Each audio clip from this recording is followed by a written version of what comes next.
A very good evening, everyone. I extend a very warm welcome to each one of you to another session of the Shri Ram Financial Forum on behalf of the Finance and Investment Cell SRCC.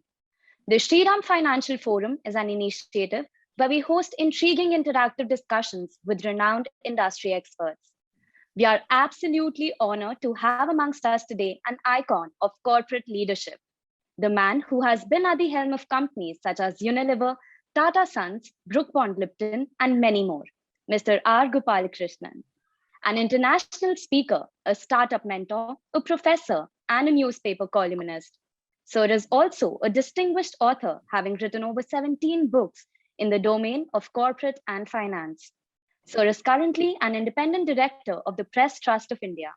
We are revered to have you here with us today, sir. I'm sure everyone is looking forward to our session today, that is Wisdom for Startups from Grownups. So without further ado, I'd like to invite Mr. Roj Joshi to welcome sir. Good evening, everyone. A very warm welcome to all of you for today's session. It is indeed a great pleasure and honor to have Mr. R. Gopalakrishnan as our esteemed speaker for the day. Thank you so much, sir, for spending your valuable time for SRCC. I thank you so much for accepting our invitation and be here with us. Thank you and greetings from Shri Ram College of Commerce, sir. I welcome you wholeheartedly and we all are looking forward to hear your views on the topic. So may I now request you to kindly take over the session and enlighten us with your thoughts on the topic. Thank you, sir. Sarojji, thank you. And Antra Thank you, sir. Rajput, thank you for your warm words. I took this, I agreed to speak because I really thought if you don't talk to young people, I don't know how many of you are going to be entrepreneurs or thinking of it, but you don't have to have decided that already. But we are all flogged with presentations, books, and all sorts of things. And therefore, what I thought I would do at the session today is to just make a few key points for maybe 15, 20 minutes. If you want, I can speak for 45 minutes. But listening to my voice is not the most inspiring for you on an evening. But I'm wanting to provoke your thinking and thoughts. And I hope you all will put your questions in your chat box and Antra or somebody will curate them. And I'd much rather have this as a sort of a discussion. Everybody talks about startups. The Prime Minister gave a speech also yesterday. Today, I'm in danger of giving a speech. And tomorrow, Amitabh Kant will give a speech. And day after tomorrow, some minister will give a speech. So this will go on and on. But I want to have a conversation. And that is, the Prime Minister can't sit and have a conversation with the SRCC, but I can. So let me state what I want to say. By the way, I'm very interested in the subject of what I've chosen, Wisdom for Startups from Grownups. So I published this book earlier last year. And and the genesis of this book I want to explain.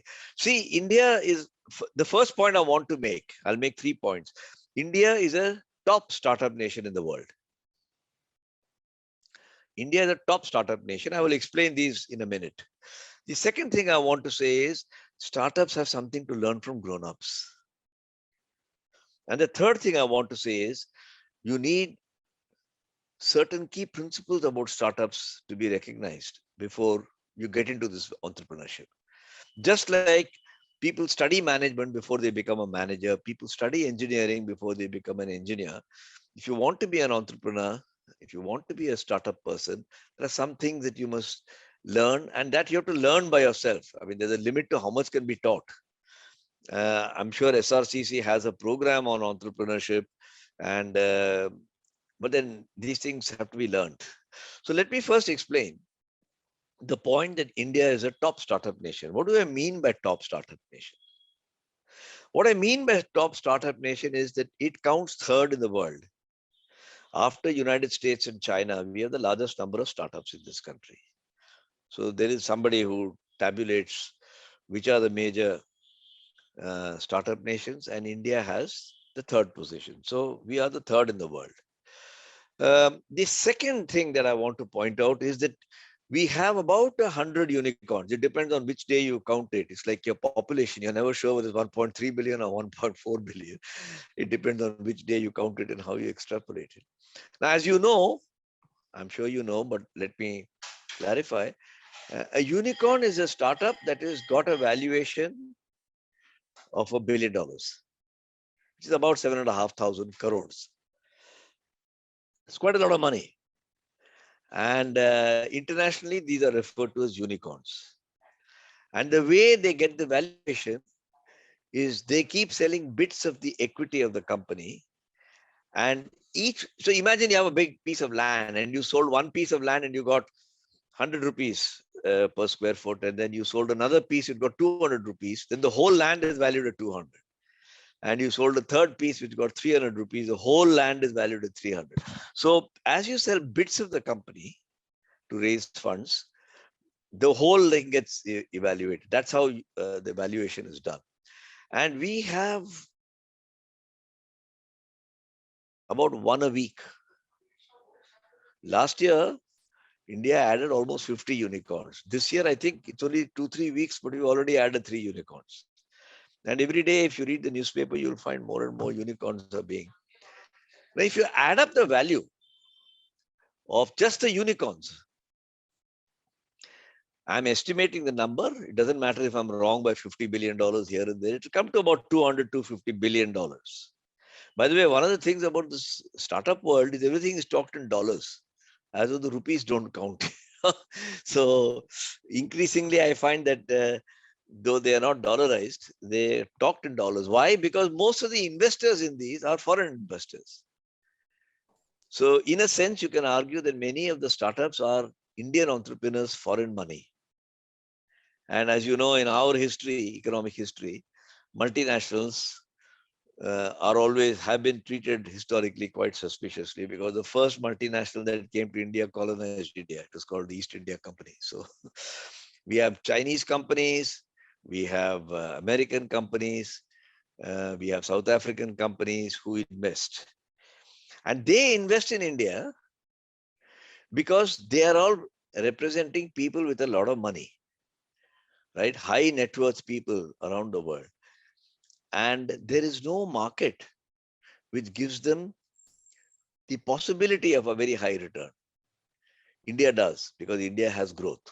That's why it all comes here. So although when Galwan happened and the Chinese aggression took place on the borders, although there was an anti-China campaign, even today, many of your startups are funded by Chinese entrepreneurs.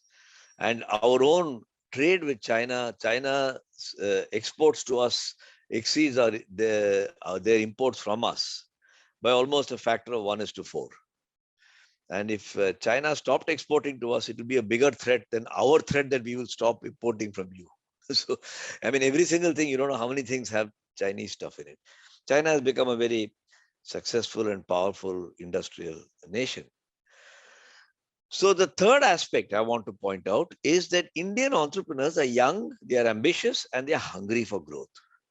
People like you. And that's a great positive, because at the end of the day, it is intellectual horsepower, it is energy of youth that will make a difference. And the Prime Minister is quite right to point out that a lot of the future of India depends on young people and startups. But I'll tell you one thing. Too much celebration also spoils the party. And you will expect me, you see the amount of gray hair I have on my head, little old-fashioned guy. Too early a celebration with young people is actually counterproductive. That's been my experience. If I catch hold of people who are in 5th standard or 6th standard in school and say, "Beta, तेरे को तो Nobel Prize मिलने वाला है," उसका दिमाग बिगड़ जाएगा. He will come nowhere near the Nobel Prize, because you're making him feel he's a genius. Sarojji will confirm what I'm telling you. The art of teaching and mentoring is to make people that it's their hard work that is valued and not their native genius. I doubt if in her career of teaching, Sarojji has gone around telling people, "Beta, tu to genius hai." कभी प्यार से अपने पोते को बोल देता है, I also, when my grandchildren come, that's more grandfatherly pride than any serious point. So you always encourage hard work, you encourage persistence, but not natural genius. Now, the way our media has gone into this whole startup world, if you read the Economic Times, for example, just as an example, it's not a criticism of Economic Times, you'll get the feeling that the future of India depends on startups. And that's the biggest baloney. I personally do not subscribe to that. There may be other people who subscribe to it, but I must express my point of view today. You know why? Because while it's very exciting, um, it's all adding up to $200-250 billion, as I said, in value, assuming that the valuation is right. After seeing Paytm and Nykaa and so on recently, you have even a doubt whether they are valued correctly. And the total market is 3,250 billion. So it's only 7%, 6%, 7%. So it's a very small part.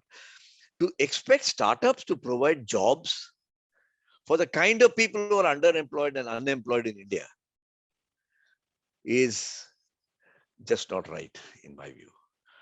Startups will provide jobs for delivery boys. It's an unskilled job. Some people will work. It's not the most satisfying job in life. And those jobs are also required. But the kind of people who are in need of jobs in this country are the people who need industrial jobs with industrial training. So startups are valuable. Don't get me wrong. I'm not saying they're useless. But what I am saying is the fact that many leaders, industrial leaders as well as uh, government and private sector, that startups are the solution to this country's problems, I think are quite wrong, because the number of people requiring him.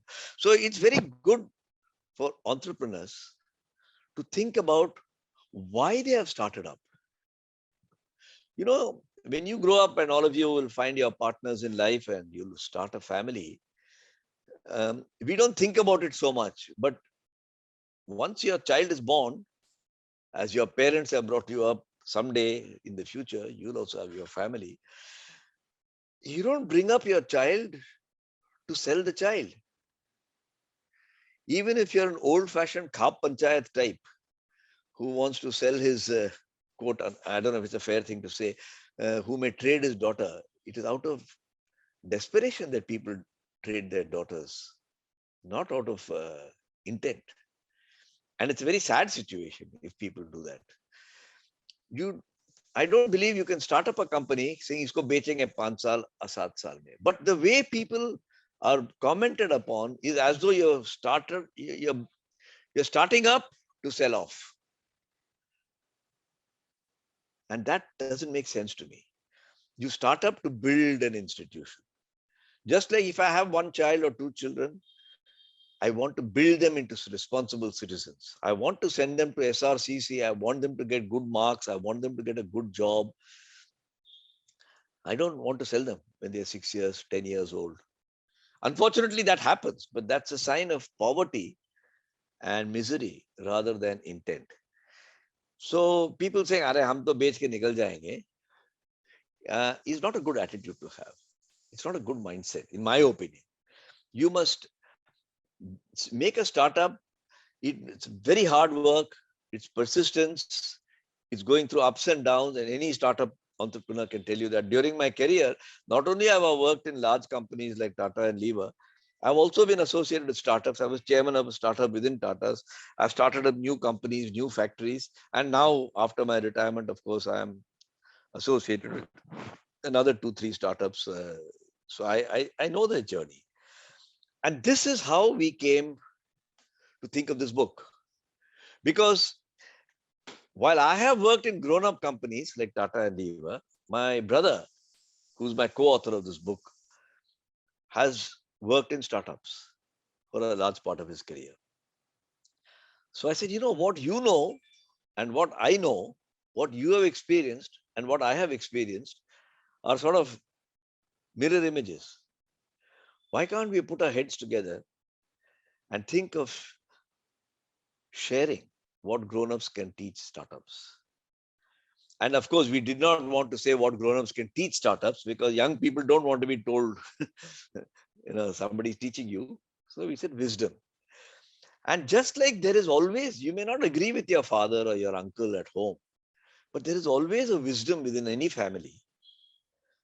You may not agree with your college teacher on everything that they say or do, but they are also grown up and have learned a few lessons in life. And I think it's a good practice to say, what is it that I can take from them and what is it that I need not take from them? So if your father or grandfather gets up every morning and lights a diya and he goes doing arti, as a 20-year-old person, you may not be doing that. But if your father or grandfather or uncle or somebody says, beta, jo bhi ho zindagi mein jhoot nahi bolna hai, I think you should take it seriously. Somehow jhoot maar ke paise kama lo cannot be the way you bring up your child. So there is some wisdom always from grown-ups, and we have captured that in this book. And for those of you who are interested in entrepreneurship, which you may determine after 1 year, 2 years, 5 years, I think this book will be a very handy book to read. I'll just give you a jhalak of it before I keep quiet and ask you to ask questions. But you see the subtitle, we have said Discovering Corporate Ayurveda. Now, Ayurveda is an ancient Indian science or art, depending on how you want to call it. And Baba Ramdev can give you much better lectures on Ayurveda than I can. But as you know, there are people who practice yoga and Ayurveda who at 90 are younger than people who are 30. Right? Because you keep the place, keep your body going. Every grown-up today was a startup yesterday. I can say at my age, I can say, hamara bhi koi zamana tha. If I say I started my career 50 years ago, you will think, Are baap re baap, ye to bahut sayana aadmi hai. That is correct. But kuch to tajurba ho gaya, so you learnt a few things. And at least I have found it very helpful in the raising of my own children. Now they are all married with their wives and husbands, and I have grandchildren. And I always tell them, कि भाई जो अच्छा है सीखने के लिए वो ले लो. जो नहीं लगता है, what you don't particularly like, that's okay. It's up to you. It's your life. And it's in that sort of spirit, rather than startups are all. The most important things I would point out to you is that don't think grown-ups are getting extinct. If you read some of our pink papers, you'll think ye sab khatam ho gaya hai. Steel plants and coal mines and everything is over. That's not true. They still account for a very large part of the economy and the employment. Yes, their growth rates will be much less. Because startup, like my grandchild is growing faster in body than me. Thank God. Otherwise, I'll be 3 times my volume. I won't be a healthy person. So remember that yesterday's startups are today's grown-ups. So if you're a startup today, you will be a grown-up tomorrow. During my lifetime, my career time, not lifetime, TCS has been a startup. Infosys has been a startup. Wipro has been a startup. HCL has been a startup. हमारे नजर के सामने ये बच्चे आए. But their founders have built them into big institutions, not just sold them off. And today, you think of these as very big companies. TCS बहुत बड़ा है. They are recruiting 100,000 per year. I mean, they employ 500,000. You can imagine how much churn is going on. So remember that these companies, which are yesterday's startups, have become today's grown-ups. They have practiced 3 things. And it's always good to remember these 3 things. These are all written in the book, by the way. You don't have to take notes. They practice neoteny. Neoteny is a science of being youthful. Put it in simple Hindi, they follow Baba Ramdev's yoga.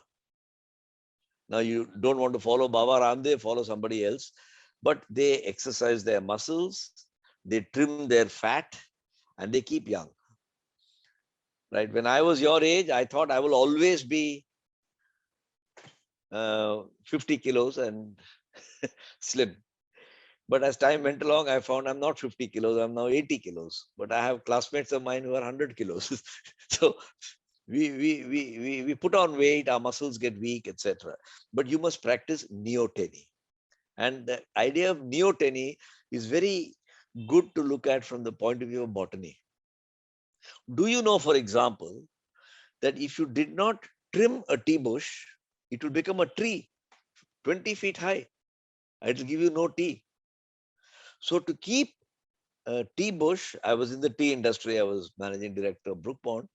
You have to keep trimming it. It's like giving it a haircut. In fact, your own hair. If you don't trim it, it will become a dense jungle. But by trimming it, you keep it and cleaning it, you're keeping your hair young, right? So neoteny is the first principle that yesterday's startups do to become today. The second is they calm their mind. Now, that's a subject by itself. I don't want to go into it. But ठंडे दिमाग से काम लेते हैं, or they learn to do that. गरम दिमाग तो होता ही है बचपन में, यौवन में. They learn the importance of relationships, and they maintain relationships, because the world moves due to relationships, not due to being clever. Because there are lots of clever people in the world, but the number of people with good relationships are few and far between. When people are old and you say, वो आदमी इंसान बड़ा अच्छा था, assuming he is not your relation or grandfather or somebody, more often than not, people think of the person warmly. That's a relationship. And they're always working for other people to improve the community. I don't want to go into Tata and Levers because they're terrific stories, but they're not working for themselves. Now you look at the profile of the entrepreneurs you have today. They are brash. They talk dirty. No, not all of them, some of them. So they bring a bad name to the whole community. Just like one MP or MLA may bring a bad name to the whole party. They are not working for the community. They are working for their own valuation. And this is something nobody can teach you humility. Humility you have to learn. And I would say to you that if you're humble, then you'll practice neoteny. If you think forever you'll be youthful, then you're got a problem. There are several other points in the book which, in the interest of time and in the interest of making this more interactive, I will not go into. And I want you to know that when a child is growing up, look around in your own house or your elder brother's family or sister's family. What you do with the child when the child is 1 year old is very different from what you do with the child when the child is 10 years old. And what you do with the child when the child is 20 years old is quite different from what you do when the child is 10 years old. At 1 year, you're attending to every need of the child. It is your universe. You're thinking of nothing else because the child is helpless and is waiting for his mother or father or elder brother to come and look after it. By the time the child is 10, he or she has acquired a sense of independence, and you can't attend to everything. So from being a full-time caregiver, you start to become a nourisher, a person who's giving environment for the child. And when the child is 20, you stop giving lectures on how to lead your life because they will come to SRCC college and say, my papa is after me for everything. Right? So I have learned this. My children are now in their 40s. They're not children anymore, but I still call them children. The way I behaved with them when they were 5 years old was very different from 15, from 25. Now they are married, they've got their own family. And very often, Saas Bahu problems arise because the Saas wants to tell the Bahu how to raise her children, and the Bahu doesn't want to be told. So this happens with startups also. You don't give them independence, you don't let them lead their own lives. So the ecosystem and the scaling up of an enterprise is an extremely important phase when things go wrong. And that's why if you tell a child at 5 years old, ki, bhai, ye to 5 beta kappa hai, he's got a Mensa rating of 190 IQ, then you can be sure that their performance will decline. You see this in sports. Or in Bollywood film star, I got one blockbuster and you say Bollywood has changed because XYZ has become a star, and it goes to your head. It's very difficult. We are all human beings. Once it goes to your head, then you lost your head, and then a series of things happen. So scaling up and so on, it becomes very important. Now, I told you that I can speak for a very long time, but I do think if you go into startups, even if you don't go into startups, even as you lead your career and life, it is good to learn and be a learner till you're. I'm still learning. I'm 76, but I'm still learning because I don't know. There are so many things to learn. I don't know. So if you can, that's called neoteny. If you can be full of neoteny and youthfulness, whether you're in a startup or in a corporate career or in a college. If you come to the college saying, "Yaar, ye to 3-4 saal nikalna hai, BCom, BA leke nikalna hai, kuch exam pad ke likhna hai," then you get one outcome. If you say, "Let me learn whatever best I can," you get a different outcome. Let me stop there and ask Antara to curate her questions if she's got any. And if you have no questions, then I'm quite happy to close. I don't want to bore you to tears, but you got the drift of what I'm saying, and all that is in the book. Thank you. Thank you, sir, for your enlightening words. We have received an overwhelming amount of questions by our audience for you, sir. So can we ask a few of those questions, sir?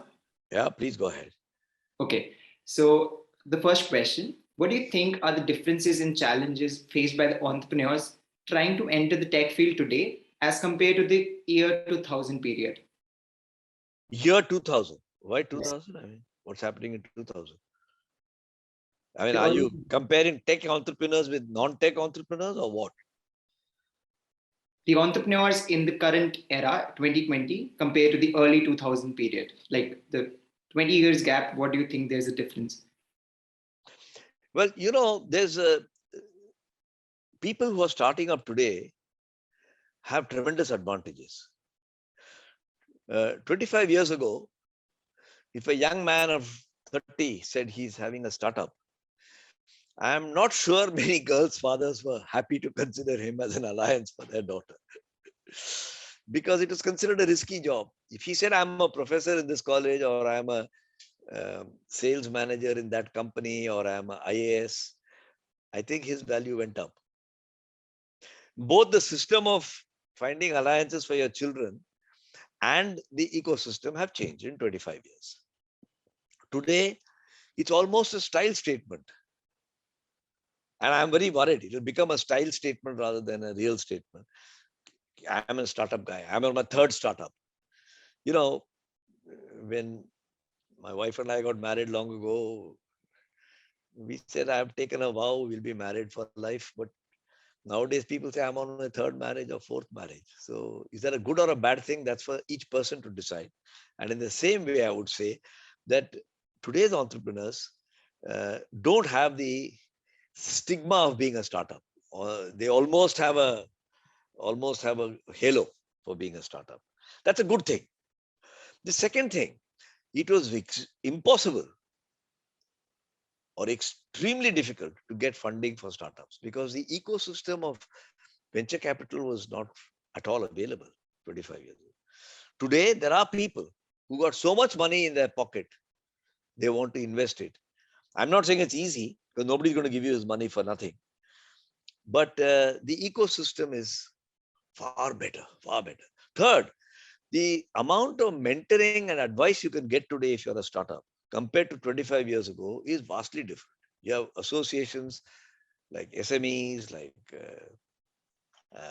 venture capital, private equity. You have colleges that are teaching entrepreneurship. You have TIE, the Indus and entrepreneurs. So, and there are lots of people who are mentoring. And some people do it for love. I'm not doing it for money. I'm doing it because I said, yaar, mere paas kuch anubhav hai to main share kar lu. So these are the differences. And I can certainly say 25 years ago, nobody like TCS or Infosys. TCS had an IPO almost 30 years after they started. Nykaa had an IPO in 4 years or 5 years or whatever. And PTM is another, maybe in 10 years or 12 years. So it's like saying, I want to finish my BCom from SRCC within 3 years after leaving 4th standard. People's aspirations have also changed. So I give you some sort of an idea. Yeah, go ahead. What else?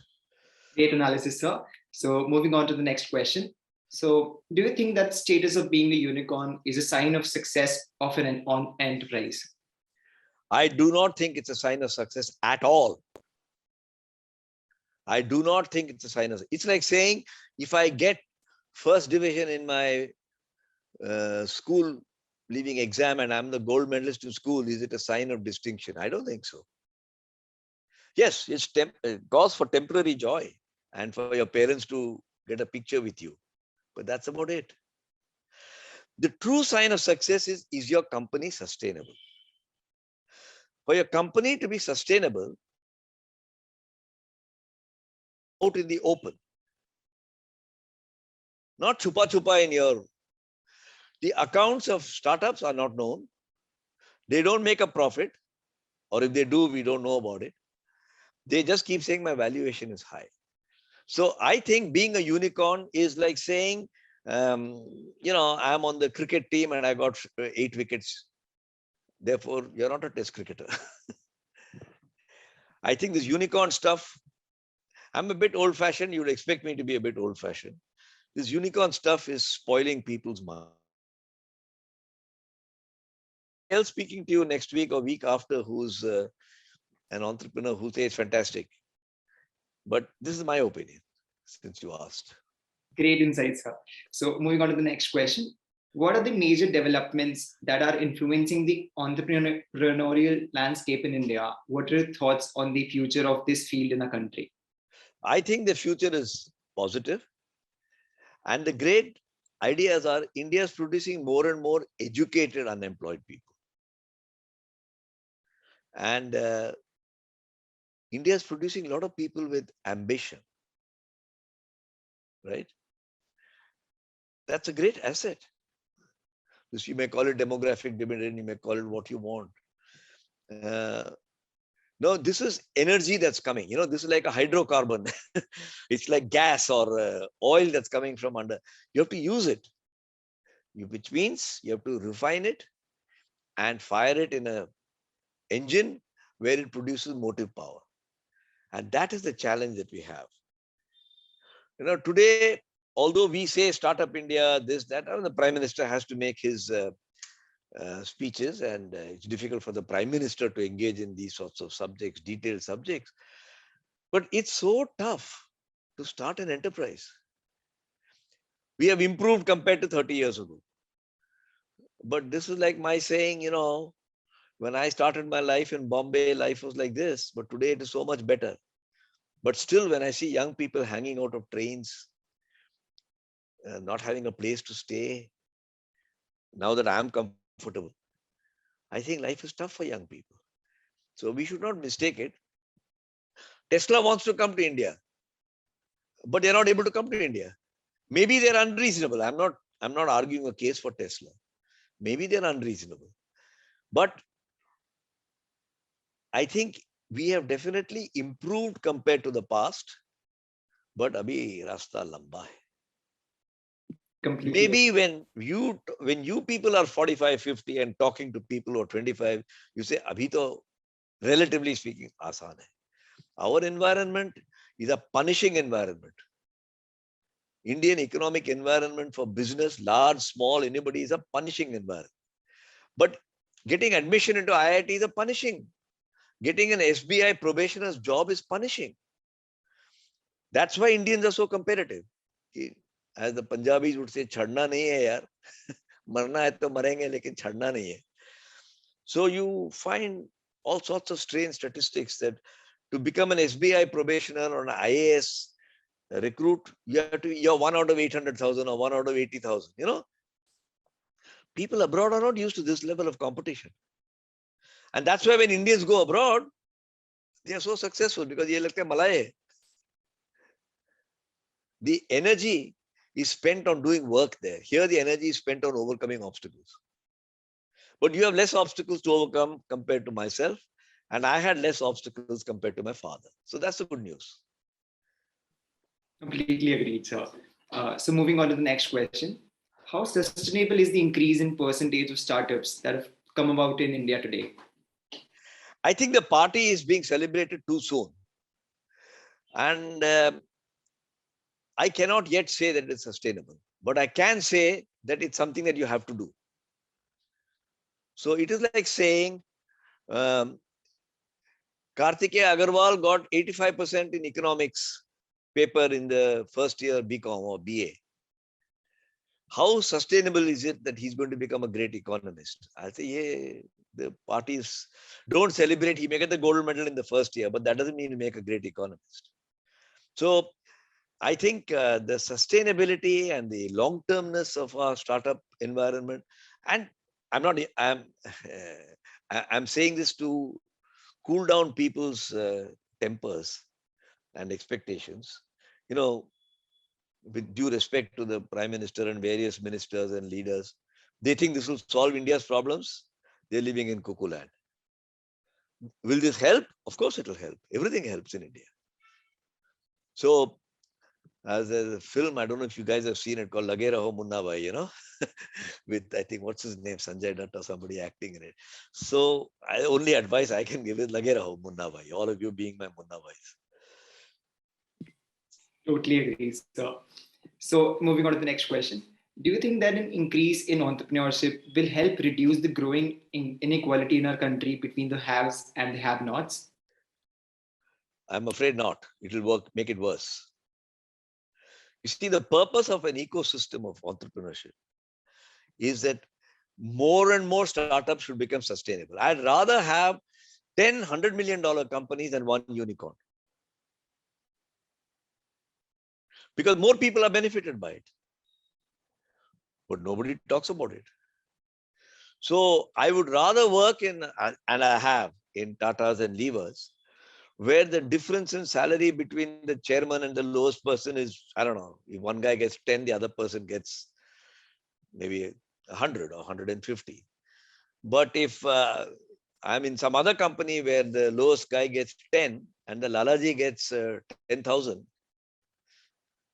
then I'm a bit old-fashioned. So I would rather have many more sustainable enterprises rather than a few unicorns, because the unicorns, and having lots of them, while they may be very good for the ego of that person, and he may buy a new house in Greater Kailash or something, is benefiting far fewer people. This country needs distribution of wealth. If you do it through socialism and communism, you get terrible outcomes. We have been through that. But if you do it through more people, I think that's a laudable objective. Amazing. Just like if SRCC produces one person in its 100 years of existence who got the Nobel Prize, and all the others are third-rate economists, that's less desirable than having no Nobel Prize winners, but you produced 10,000. Prefer to be in a college which produces 10,000 good economists than one Nobel Prize winner. That's a freak. Amazing analysis, sir. So moving on to the next question. What are those factors that have prevented entrepreneurs today from achieving corporate Ayurveda? Because they don't even think about it. What prevents people who are aging gradually from aging gracefully and healthily? Look in your own family, look in your ilaka, your own circles.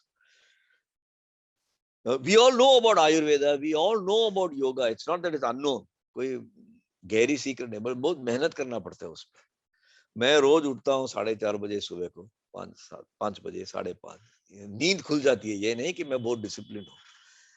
And it is a hell of a task in the morning to crank up and get your body going. But for the first 1.5, 2 hours, I'm doing nothing but getting my system up. So it's the same way that I think startups also should look at life. Today, for you to learn, for you to be humble and continue learning. Amazing insight, sir. So moving on to the next question. Do you think today's situation of tech startups and IPOs in India can be compared to the 2000.com bubble in the US? You can compare, but perhaps their natures are different. The dot-com bubble was a complete obvious bubble in hindsight, even at that time. Today you have companies which leave me wondering. I won't mention names, obviously. कि ये तो गरम हवा है. But not all startups are like that. But some of the startups come with ludicrous ideas, at least to my old-fashioned way of thinking. Like I have created an app where you are sitting in a parking lot and you just type in something and a robot comes and takes your car and parks it. भाई ये कहाँ की है? You know, if you go to Sadar Bazaar and try to get a robot to park your car, assuming your car can get it in the first place. But there are people who are thinking like that. So there are lots of crazy ideas, but that's not worrying me. That's not worrying me because there will be crazy ideas if you want a good startup environment. But it's not a bubble. I hope it's not a bubble. There will be a few companies that will fail. You think back, you people are 20, 25, so you were all born around the turn of the century, maybe 1995 onwards. How many companies started in 1995 are household names today, which have made a difference to consumers? Tell me. You'll come back to the same names, Infosys, Biocon, which are not considered startups by most people. We must understand that startups as an entity and as a concept takes time. I'll give you an example. How many of you think that the ball pen is a great innovation? I mean, today we take a ball pen and throw it away, right? But do you know that the time it took from the time the first patent was given for a ball pen, 1888, till it became commercially available, 1938, 50 years. How long does it take for a scientist to get a Nobel Prize? On an average, about 50 years. So startups you can judge after 50 years. Today, you're able to judge startups like TCS, Infosys, HCL. But people are wanting to be judged. I started 4 years ago, I've got a valuation of so much already. And that's where the problem may arise. I think, for example, in sports, you may go to the inter-school matches and spot some very great talent. But the way they have to train and work to make the top league is unbelievable. And then they have a life of 5 or 10 years or 15 years, depending on their performance. Startups are very valuable if you can build it into a sustainable company. For me, that's the mantra. Startups which do not become sustainable. Take a company like Flipkart. Who knows? Flipkart is considered a very, very successful startup. Why? Because it became a unicorn. When did it become a unicorn? 10 years ago. At what price was it sold? $16 billion. Who bought it? American uncle, Walmart. Nothing wrong so far. But once it went into the stomach of Bakasur, any big multinational, I'm just calling a Bakasur for the purpose of our discussion. वो हजम हो गया अंदर. Nobody knows the numbers of Flipkart anymore. Is it sustainable? I don't know. उसने पैसे दिए, उसको पता होगा. For me, whether Flipkart is successful or not is an open question. But if you ask anybody else, they'll say, Flipkart is one of the most successful startups. And they will all quote Amazon. One swallow doesn't make a summer. Just like one gold medalist from SRCC doesn't mean all commerce graduates are brilliant. Thank you so much, sir, for taking out the time to be with us today. We are absolutely honored and delighted to have hosted you. I would also like to extend my greatest gratitude to the Finance and Investment Cell for giving us the platform to interact with you. I wholeheartedly thank Ms. Saroj Joshi, FIC's teacher in charge, and Professor Simrat Kaur, Principal of SRCC, for providing us the opportunity to conduct such informative events. I would now like to call upon Ms. Sandhya Manar, the President of the Finance and Investment Cell, SRCC, to present the vote of thanks. Thank you so much, sir, for joining us today and sharing your views with us. We have gained an immense insight into the world of finance and startups as well. You're an inspiration for all the young minds here, and I'm sure each one of us is taking away a lot from the session.